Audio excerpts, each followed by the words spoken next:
like it was a challenge not just to learn cricket but also to play a character like her. This country says it's a cricket obsessed nation, cricket loving nation, then why only men's cricket? We still get leftovers in a lot of ways.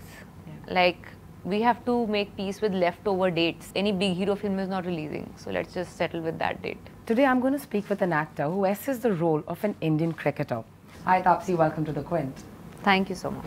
To begin with, you're someone who's assessed the role of a sharpshooter, you've been a sprinter, and now you've picked up the bat.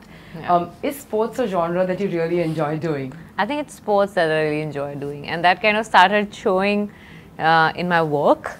And the fact that probably it looked convincing, probably it looked like I was enjoying it on screen, and hence it just gave birth to this ripple effect or snowball effect of getting more and more of such roles. And yeah, now I have to like pause it a little bit after this one.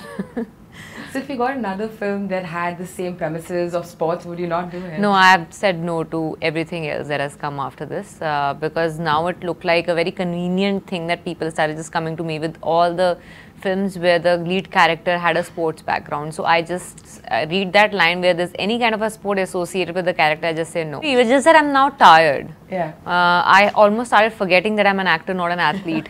It was like every day morning, the day used to start with some or the other kind of training. It's been years I've been doing that now, right from Rashmi Rocket to this. I literally jumped into it back to back. Yeah. So yeah, so I need to have a little break before I get on to some or the other kind of sport again. Did you as a child watch or play cricket at all? No, I didn't. I did watch a lot. Okay. I was obsessed with watching it for quite some time until the whole match fixing thing happened, and then it broke my heart, and then I stopped watching it totally, and then after a couple of years then I started watching it a little and it came back. Yeah. You've of course met her, I'm thinking quite a few times in the during the making of the film. Not during the making, I met her before the film started and after the film got over. Okay, so what is she like off field? Anything but me. Like if you have to see two ends of the spectrum, it's me and Mithali as personalities, if you see. Very, very quiet, observant, introverted, a woman of very few words. Unlike me, very impulsive. Yeah, so they're very, like, it was a challenge not just to learn cricket but also to play a character like her. Yeah. Which is so different from my natural demeanor. It doesn't come naturally to me to be like that, to be so less expressive about things. What's the one thing that you took away from her as a person? For so many years, when she was doing what she was doing, not getting acknowledgement, not getting noticed for all that, she started playing when it was 1999. And she played till now, right? So, in women's cricket was, I mean, people didn't even know about its existence. And you won't believe I didn't even have footage to see her play before probably 2006-07 types. Wow. It was not even, it is not even documented, the footage, that oblivious. Unfortunately, it was by the time India reached the second World Cup finals in 2017. That's when actually the country started waking up to it a little bit. There's still a long way to go to call it equals, but at least she made sure she's got her foot in the door. That's really sad. So yeah, so that's why I mean the fact that she kept going, the only thing she believed in, like the women's cricket need to get some kind of recognition because this country says it's a cricket obsessed nation, cricket loving nation, then why only men's cricket? So the fact that she charted her path without any precedence. And there is nobody who probably has walked this journey, this way. She still kept going is something that inspires me. I know that you also went and shot at the Lords, right? What was that like? See, I'm not someone who is, a cricket buff in the sense that I eat, sleep cricket. Yeah. But I know a lot of people who do that. Yeah. So when I was shooting there and putting up these pictures and stories and all of that, I had so many people who messaged me saying, "You're so lucky, you're so lucky." But it is beautiful. It's like cricket museum. When I went there, all the stuff, the pictures, the memories that they have kept there are beautiful to take you back the memory lane and make you understand the evolution of cricket.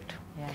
But one biggest disappointment for me in that stadium was there's not a single picture of women, not a single picture of any women cricketer.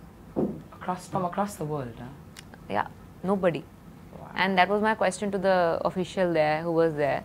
And they were like, you know, a bunch of girls who came a couple of days back for a visit from a school also asked the same question. Only when we question are we going to see a change. Otherwise, we're just going to sit and be a part of something that's going on. If you want to see the change, just be the change. Yeah. While prepping for playing this role, what did you think was the most challenging part? I'm sure it was exhausting, not just physically, but also mentally for someone who doesn't play the sport.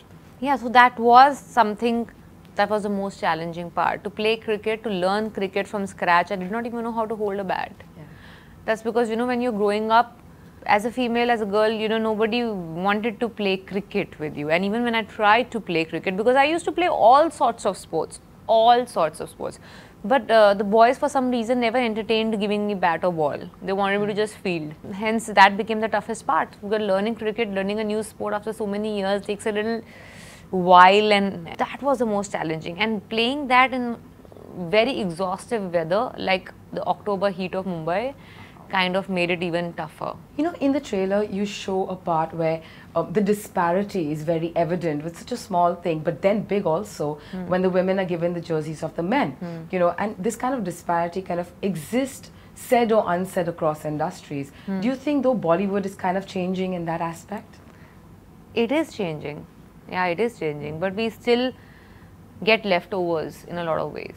Yeah. Like, we have to make peace with leftover dates of releases. You will hardly see a female-driven film having a release date on a big festival who's like stands there saying, you know, and then everybody else like changes things around. No, we always end up getting leftover dates. Where not any big hero film is not releasing, so let's just settle with that date. Yeah, that's not cool at all. There is not. I mean, as you're saying, I'm thinking that is true. Be it Eid, Diwali. Yeah, all the big Independence Day, Republic Day, any big day. We have to just make peace with leftovers. You know, Taapsee, you're someone who really wears your heart on the sleeves. You're someone who's very out there and does not shy away from opining as to what you think.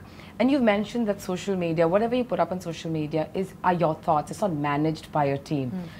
Do you sort of sometimes worry about the repercussions that bring with it? Because there are actresses who say, hey, listen, I've lost out on so much job or a film or an advertisement because I said a thing. Is that something that worries you? No, that's why you see me saying what I say. But you know, over years, social media has begun to tire me out. It is exhausting me now. It ends up going on a particular side even if you didn't want to take any side at first place. It's never seen as your personal opinion. It's always seen as this side or that side. I'm a little exhausted of it being used as a medium of venting out. Because you have either paid for it or you just like are having a bad day or you just like don't want to, you're just not in the right mental health. The only time I felt nice about social media lately was during COVID times when I actually saw people helping each other, getting connected to each other. Genuinely, I thought, okay, maybe there's a good side to it that I didn't notice till now. It was beautiful to see people helping each other. But then, as soon as COVID started leaving our lives, the toxicity started coming back. Yeah. Is that why now you refrain from saying a lot of things? Do you make a conscious effort to see? I now use my real presence, my physical presence, where I can say things that I genuinely believe in, or my films to say things that I believe in. But most of the time, social media, I feel like I'm just beating my head against a wall. So do you think, is that also why a lot of people from the industry refrain from having an opinion or taking a stand on issues? Everyone has their own reasons, but yes, I know people just want to make their life simple and easy. Nobody wants to complicate their own lives. There are far too many problems and issues we as actors deal with on daily basis, which are beyond speaking up. You just live in our shoes, one day you will get to know. Like, it's very easy to come up and say, oh, why is this one not talking about this? Why is that one not talking about it? The kind of problems we face on daily basis are far beyond and more. Absolutely. Let us clean our own house before I go on cleaning the mess outside my house first. You know, the trailer, of course, has received a lot of love from everybody. But there are a few people who said, you know, was there a need to maybe brown face? And it's happened in a few films earlier as well. Do you think it's like a necessity to kind of essay a role? I have a few questions for those people who love to create issues out of nothing. I straightened my hair as well. I have curly hair, everybody knows that. Uske liye to nobody asked. That is true. Why? I'll tell you why. I'm doing a biopic. Yeah. I'm portraying a character who is there in real, who looks a certain way. So if you have to portray someone, and I look very different, yes. I can't do plastic surgery right now. I would have loved to do that also for her. I can't. So all I could do was change my hair texture because she has straight hair. Yeah. I am very different, my skin wise, than her. She's someone who's played in sun since she was 16 years old. She's bound to get tanned and have a different skin texture and color. Yeah. So I'm just trying to portray someone who exists and looks a certain way. You know, before we go, one last question. The next film that you're doing is with Shah Rukh Khan and Rajkumar Hirani. Is it like a dream come true for you? Is it something that was on the bucket list for you? Actually, no, because I never thought I'll ever get it.